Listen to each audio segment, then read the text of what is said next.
لطفاً شیما، لطفاً امشبو خراب نکن. ببخشید. آره، زندگی تو هم بعد از این صحنه حسابی عوض میشه.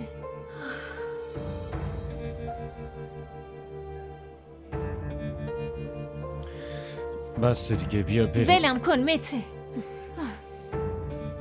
نکن. باشه تو برنده شدی، برو، به هر چی میخوای میرسی. یالا برو دیگه. یه لحظه. نه نمیرم.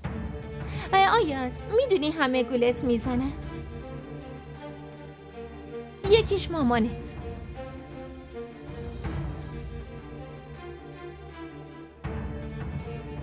آخه این چی میگه؟ چی میگی؟